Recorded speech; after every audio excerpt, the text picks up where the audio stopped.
Yo, what's going on, everybody? It's your man Polar Bear coming to you from the Polar Bear Sports Lair. Today we're going to talk about Deonte Banks and the Giants declining his fifth-year option. Everybody stand up and applaud these people in the front office for not picking up this man's fifth-year option. Now, who's to say Deonte Banks doesn't come out this year under a new regime and completely turns up, right? Completely kills it, locking down people. That's exactly what we need. Do I see it happening? Say with me. Hell to the no. Deonte Banks is going to be on a new team next year. I hope he does take that step, but let's be honest. It's been 4 years. We have had a couple defensive coordinators in here. Now I know that it was Wink Martindale and Shane Bowen. Not the best options to coach a rookie cornerback. You know, we knew Wink Martindale's scheme and Shane Bowen's scheme. I mean, gave him the best chance, kind of. I mean, he was playing a lot of off coverage, so kind of hard to make a play on the ball when you're 15 yards off of your receiver and all they got to do is get a couple first downs to kick a field. We're not going over last season again. Deonte Banks, man, what a freaking disappointment of a player. Now, I'm going to reiterate, he can take a step this year. Under this new defense with Denard Wilson, he can do some pretty good things. John Harbaugh came in here and said everybody has a clean slate. Everybody is, it's like the past is not present, you know. Deonte Banks, throughout his career, 147 tackles, 28 passes defended, and 2 interceptions. In 3 years. You've had 2 interceptions in 3 years. We drafted you in the first round. This was not a good draft pick. Joe Shane atrociously picked Deonte Banks in the first round. I don't know what he was projected to go as, but watching his tape as a college player, man, and going back to that, there's so many other ways that we could have went about it. Coulda, woulda, shoulda, though, right? Last year, he had a kickoff return for a touchdown. You drafted a first-round kick returner. Congratulations. And I'm not trying to be cynical here, guys. We all know how Deonte Banks is. His penalties alone have cost us time and time and time again. We are through with Deonte Banks. Now we have Paulson Adebo. Just drafted Colton Hood. Signed Greg Newsome. And Deonte Banks is now looking like your QB4 or CB4. You're looking at, on ESPN at least, you're looking at Paulson Adebo and Colton Hood as your 1 and 2 on LCB, and RCB is Greg Newsome and then Deonte Banks behind him. Deonte Banks, man, your effort is lackluster and your attitude fucking sucks. As a Giants fan, there's nothing more breathtaking than seeing your trash ass walk on that field. And I'm speaking for everybody here. This isn't just me saying this. And Deonte Banks, see me, look, you're a player and a receiver, you know, and you're only human. If he's trying the hardest he can, then that's the hardest that he can do. But you gotta think that he hears the scrutiny or the scrutinization that he's getting, that he has got.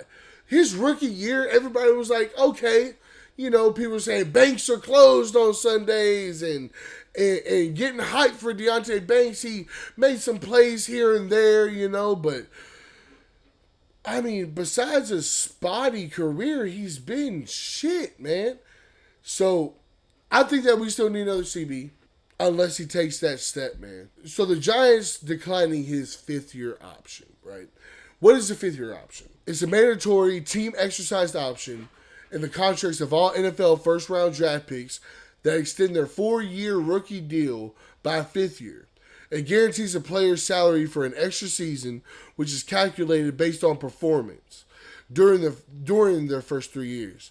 Teams must exercise this option between the end of the player's third season and early May of the following year. They pretty much told Deonte Banks, man, we're not gonna. What you have shown us has given us nothing to go on in order to sign you for this 5th year. To me, Deonte Banks has the same attitude as Dexter Lawrence, right? Dexter Lawrence didn't want to be here. You could tell that just throughout the season. His lackluster performance, his effort fucking sucked. Deonte Banks has always been that, non-tackling, playing soft-ass man coverage, can't play zone to save his life. He's fast.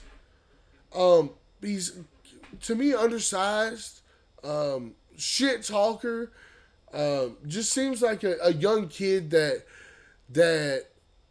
is talented but doesn't put his full effort forward to become the player that I feel like Deonte Banks can be. Chances are he won't get signed. He'll fucking suck this year. He'll go to a new team and he'll blossom. That's what always happens, right? As Giants fans, we just see our good players either not get signed or shitty players go and blossom somewhere else. That's the name of the game, folks. So, with Deonte Banks not getting signed, man, I'm fully on board with that, man. Let's one more Deonte Banks stats. Let's look at his penalties. This is the player that we're letting go next year. This is the player that we are not signing to a 5th-year option. When targeted in 2025, this past season, opposing quarterbacks achieved a nearly perfect passer rating. You want to guess the number? 149.7 passer rating Deonte Banks allowed. Holy crap. I put my money on whatever quarterback, J.J. McCarthy, fucking Sam Bradford, whoever's in the backfield throwing against Deonte Banks, I put my money on that throw. 70% completion rating. 70% completion rating. He had 0 interceptions, back-to-back seasons. And out of 114 qualifying quarterbacks in 2025, 114, he ranked 112th. There were only 2 people worse than him this past year. His penalties. He has accrued 187 total penalty yards over his 3-year career. Insane. Pass interference for days. He holds and holds and holds. Look, we can go on and on and on and on for why Deonte Banks is not a good fit for this team and why not signing him to his 5th-year option was just the best move. But we're going to move on, right? We're going to let bygones be bygones. We're going to roll this year. Hope to God that Deonte Banks takes a step. But hold our breath every time that we see that number walk on the field. Okay? Next. Last thing I'll get into today. Leeke Fato. I think that's how you pronounce his name. Signed with the Giants, man. I watched some film last night, and I'd see a run-stuffing defensive tackle that uses his hands a lot. He's really into the hands fighting, right? I see him do a little side push a lot. Not too much bull rushing. He's not too big. He's kind of a faster defensive tackle. I've seen him chasing QBs out of the pocket. I think it's a decent depth signing. I don't hate it. I give it like a B-, C+. We're not looking at anybody who's going to make a huge impact here, I don't think. fingers crossed, right? But I think that this is just a good depth signing, some another body to add, and somebody who's going to help us possibly stop this run. When John Harbaugh came into into the office and became head coach, one of the first things he said, and it may have been his first interview, if not his first couple interviews, he said that one of the biggest things that we're going to accomplish is fixing the trenches. Fix the O-line and the D-line. We have to stop the run. Stopping the run is of the utmost importance. And I think that's exactly what the signing is. We don't have a lot of guys out there with D-tackle. We got DJ Reader still out there. But with Calais Campbell going to the Ravens, I think it was, that's another body off the free agency mark. We got Bobby Jamison Travis. I went over that in the last video. So when they signed Shelby Harris, I was banging the table saying something else has to be done. There has to be another signing done. And here we are. Another signing was done at that position. And I'm still screaming something else has to be done. Like, you can't roll the dice and just hope that this line will be fixed. This line was a question mark before Dexter Lawrence left. Now with Dexter Lawrence gone, it is a question mark with an exclamation. What are we going to do, guys? What signing is going to fix this line? Rome wasn't built in a day. So I try to stay patient and understand that this is a business. There are other teams in this league. As much as we wish that the Giants could just every offseason sign the best players, draft the best players, and still have money left over for emergencies or whatever, but that's just not the way it works. So patience is part of this game, and we're just going to try to stay patient and trust the process. Drafted in 2020.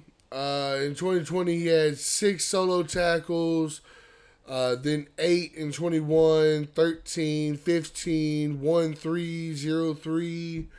In his career, he's had 103 total tackles, 4.5 sacks, a fumble forced, 1 recovered, 19 stuffs, 3 passes defended. We're not looking at a guy who's going to be a down in, down out guy, I don't think. Just, again, another decent depth piece for when we got him, I guess. I'm excited to see him play, man. I'm excited to see all these players play. I'm excited to see them battle it out in training camp and us getting down to the 53-man roster. All these players deserve a shot, and I think John Harbaugh is going to give them the best opportunity to put their skills on display. It's really just up to chance, I think that's a good stopping point for today. I appreciate all you guys tuning in. Thank you guys for staying this long in the video. If you're still here with me, make sure you smack that thumbs up icon. Make sure you subscribe. Comment, let me know what you think about these signings, about Banks. Yeah, man, I appreciate you guys for tuning in, and I'll catch you next time. Peace.